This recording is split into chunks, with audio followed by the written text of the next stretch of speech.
Welcome back. The Anambra State's Governor Willie Obiano is inviting Anambra indigents in Lagos to be part of the development of their home state by participating in the forthcoming governorship election on November 18th. At this year's edition of the Anambra Cultural Day celebration in Lagos, held at the National Stadium Surulere, the governor reeled out achievements of his administration while soliciting their support for his re-election. Home, they say, is where the heart is. For these indigents of Anambra State, resident in Lagos, the Anambra Cultural Day celebration is indeed a time for reunion and a time to freshen their memories of happenings back home. And who best to bring them the good news other than the #1 citizen of the state, Governor Willie Obiano. The rousing reception given the governor gives a sense of acceptance and appreciation. Governor Obiano reciprocates the feeling as he shakes hands while making his way through the practice pitch section of the National Stadium in Surulere.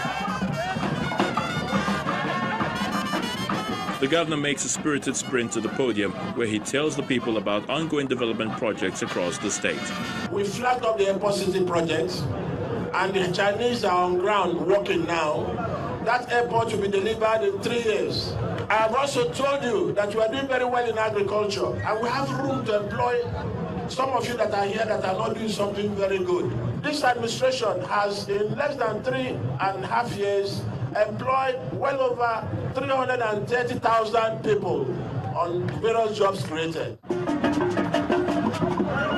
Men, women, and youth from over 179 communities in Anambra State showcase various aspects of their culture through music, dance, and their native attires. If the large turnout of people is anything to go by, the governor can rest assured that he has some support for his re-election bid here. He's everything every state should be looking for in a governor. And quite frankly, I am not even from Anambra State, I'm from Imo State. But we need a governor like Obiano in all the states, especially Imo State and Abia. And we know after his re-election, which of course is assured, our party, All Progressive Grand Alliance, will move into other states. So we're going to expand even westward down to Lagos here. As the farm fair continues, the governor appeals to them to be home for the November 18 governorship poll, to join him in realizing his goal of consolidating his administration's development drive. The Development Bank of Nigeria has signed partnership agreements with some participating financial institutions at its headquarters in Abuja. With the agreement, entrepreneurs will now have greater access to favorable loan facilities from participating financial institutions to establish and expand their enterprises as part of efforts to enhance job creation in the country. The Development Bank of Nigeria was established by the federal government with an initial takeoff fund of $1.3 billion with a mandate to offer low-interest and longer-term loans to small and medium-scale enterprises in a bid to expedite growth in the Nigerian economy. Our correspondent, Ajuri Ngalale, reports. It is a busy Monday morning in the nation's capital. Administering $1.3 billion in loan facilities to Nigeria's small and medium-scale businesses is no small task. And this busy morning just got busier as Managing Director of the Development Bank of Nigeria, Tony Okpanachi, welcomes CEOs of banks who will facilitate loan distribution to Nigerian businesses. With little time to waste, the partnership is made a formal one. Offering low-interest loans with tenors of up to 10 years, the DBN's chief executive says Nigerian business lending will never be the same again. The Nigerian economy is powered by MSMEs, however unstructured. The activities within this segment account for over 50% of Nigeria's GDP. However, less than 5% of these businesses have access to credit in the financial system. Statistics show that there are over 37 million MSMEs in Nigeria, However, regardless of the number, many of these businesses still struggle with access to adequate financing, starting off by the national. Participating financial institutions, also known as PFIs, say that the newly streamlined role of government in lending will yield dividends for business developers. So this is something that we should take advantage of if we are serious about industrialization and economic development, because you don't build castles in the air. You have a pyramid, the bottom of the pyramid. You start laying the foundation. When the foundation is faulty, nothing happens. And thank God for the arrival of the Development Bank of Nigeria, because it is that foundation, the strategic alliance, that is very crucial, that is being put in place today. And with us in partnership, I think we want to get to where we want to get to. In some form, progress always demands partnership. And on a busy Monday, these banking executives partner to close financing shortfalls, confronting the development of small and medium-scale enterprises in Nigeria. Ajuri Ngilali, Channels Television News. Here with more from the world of business is Emana Amawe.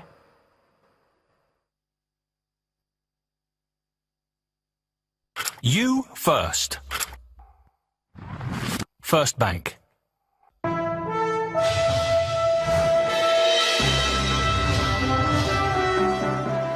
Hello and welcome to Business News.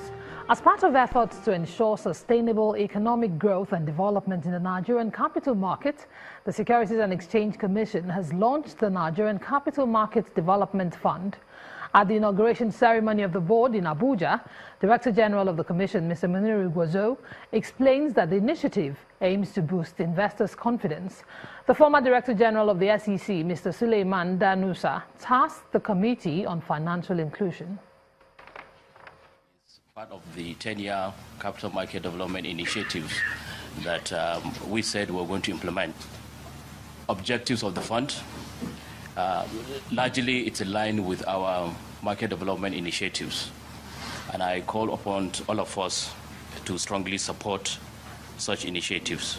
The primary purpose of establishing the Nigerian Capital Market Development Fund, as said earlier on, is to fund relevant market development initiatives that will spur growth of the market and the Nigerian economy. Equally, the fund seeks to facilitate the introduction and proper understanding of new products to deepen the market, provide capacity building to tackle emerging challenges, and create an industry-wide synergy through partnership with government and non-governmental agencies and corporate bodies with similar objectives. In the meantime, equities at the Nigerian Stock Exchange closed in the green territory on the first trading day of the week, driven by gains in banking sector. Here's Chimezie Obiwagu with the summary.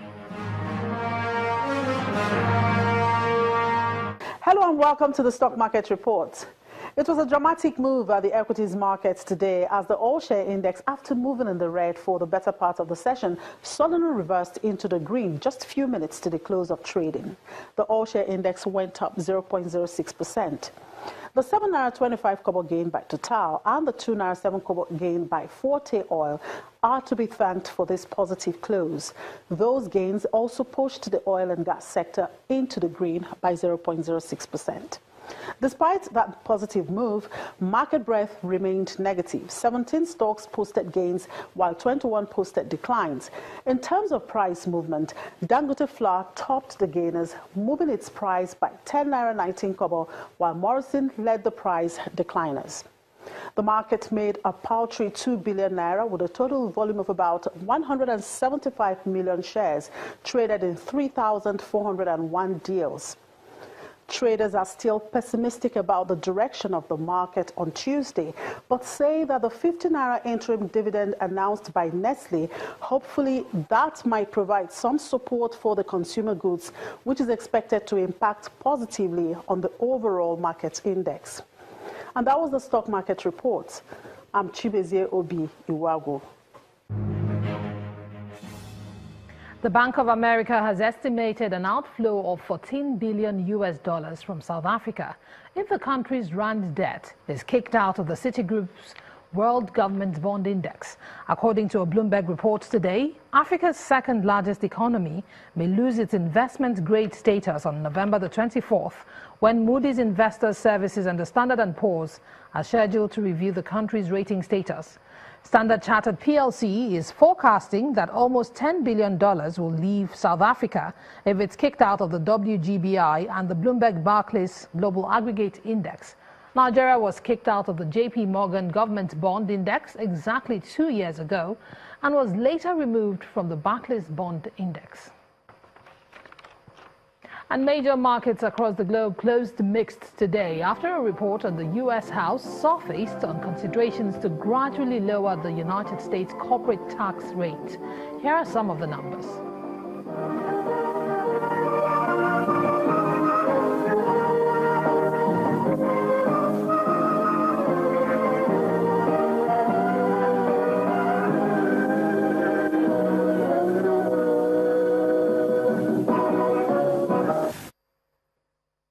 And that's Business News Tonight. I'm Emana Amawe. It's back to you, Amarachi.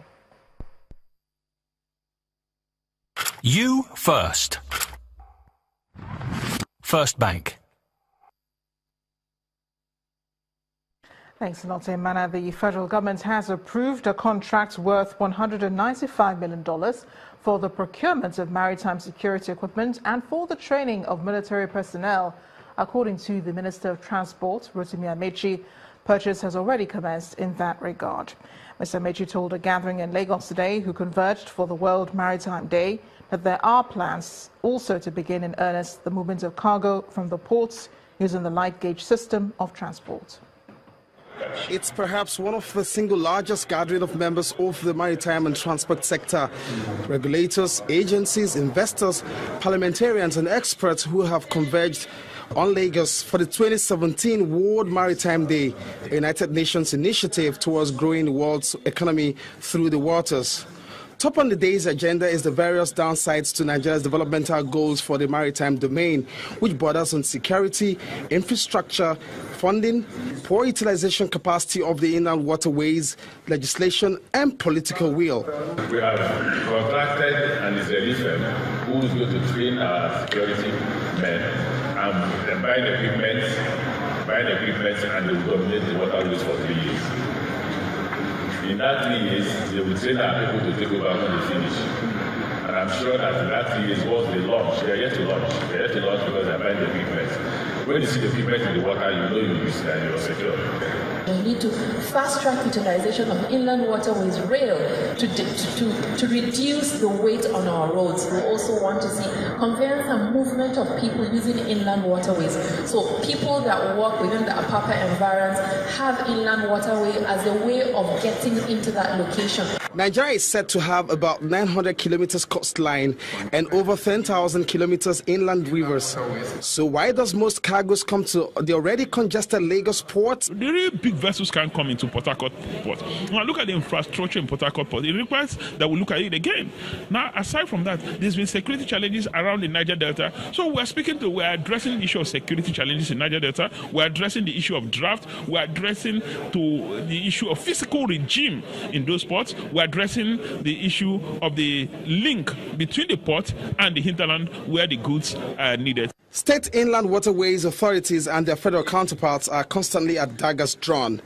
Who will build the court? The courts of the land, from the High Court to Appeal Court and Supreme Court, are mandated by the Constitution to interpret the law. It is not government agencies like Lagos State or NEWA that will say this is what the law says. So now they are in court. Court has decided it is the responsibility of every citizen to obey the law. Experts have advocated that the blue economy, as it is referred to, is largely untapped, and until and when federal government remove all the bottlenecks, income and revenues accruable will constantly be washed away to other maritime domain. Olu Phillips, Channels Television News. Still ahead of the news at 10, Super Eagles technical advisor Jeanot Raw calls up 24 players ahead of the qualifiers against Algeria and international friendly against Argentina. Stay with us.